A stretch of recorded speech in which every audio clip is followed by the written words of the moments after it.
सभी वैष्णव भक्तों को गोपाष्टमी की खूब खूब अभिनंदन। गावो विश्वस्य मातरो, जगत की जो माँ बताई गई, भगवान श्री कृष्ण ने सबसे पहली जो सेवा की थी ये गौ सेवा आज के दिन से प्रारंभ हुई थी। आप सभी को बहुत बहुत मंगल कामना, बहुत बहुत अभिनंदन।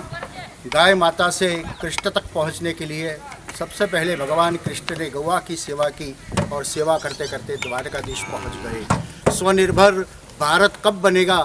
प्रधानमंत्री नरेंद्र भाई मोदी जी ने बताया कि भारत स्वनिर्भर बनना चाहिए, लेकिन सबसे पहले गौवा की सेवा होगी तो भारत अपने आप स्वनिर्भर हो जाएगा, क्योंकि गाय का दूध से, गाय का गोबर से, गाय का पेशाब से और आर्थिक उपार्जन भी होता है। इसलिए भगवान श्री कृष्ण ने गौ रक्षण और गौ संवर्धन दो कार्य करने के लिए गौ सेवा का प्रारंभ किया कि जिससे परिवार का भी कल्याण हो और गौओं की भी सेवा हो सके। तो आइए हम सब ये नूतन वर्ष के गोपाष्टमी के दिन से एक नया संकल्प, एक नई दिशा, एक नई सोच, एक नया राह प्राप्त करें कि गौओं की सेवा करके कृष्ण का तक पहुंचने के लिए और अपने जीवन में सुख समृद्धि पाने के लिए।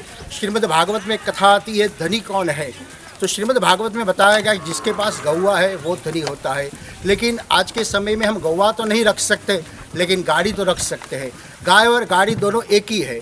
गाय से परमात्मा तक पहुंच सकते हैं और गाड़ी से इस गांव से दूसरे गांव तक हम पहुंच सकते हैं। हम गाय नहीं रख सकते तो कोई बात नहीं, लेकिन हम गाड़ी तो रख सकते हैं। लेकिन गाय जहाँ गौवा है वहाँ हम उनकी सेवा करें तो गौवाओं का भी आशीर्वाद मिलेगा और हम धनी भी बनेंगे, संपत्ति से भी धनी बनेंगे और आर्थिक दृष्टि परमात्मा की कृपा से हम धनी बनेंगे। आइए इस मंगल पर्व से हम एक नई सोच, नई राह और नया भारत की निर्माण करें और गौवाओं की सेवा करके एक नया भारत, विशाल भारत, समृद्ध भारत, जो सोने की चिड़िया कहा जाती थी वही भारत कि जिसके पास गौवा है, जिसके पास पृथ्वी है, जिसके पास बहुत प्रकार के देवता है, जो 24 देवताओं का अवतार, वो भी श्रीमद् भागवत के माध्यम से यह बताया जाता है कि भारत में ये हुआ है कि भारत समृद्ध है। गाय से गोविंद तक पहुंचने के लिए आज की गोपाष्टमी की मंगल कामना, शुभेच्छा। जनहितार्थ चैरिटेबल ट्रस्ट कृष्णाश्रय आश्रम 25 साल से ये गौ सेवा कर रहा है, जिनमें ज़्यादातर दूध नहीं देने वाली गौवा है।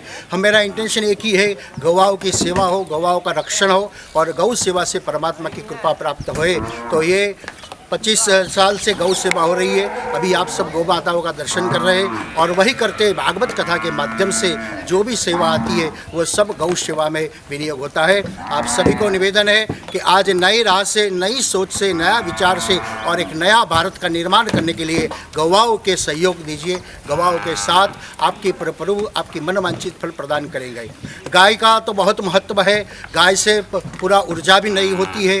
गाय जहाँ बैठती है वहाँ वास्तु का दोष नहीं आता है। अपना जीवन का जो ग्रह दोष है वो भी निवारण करने वाली गौवा है।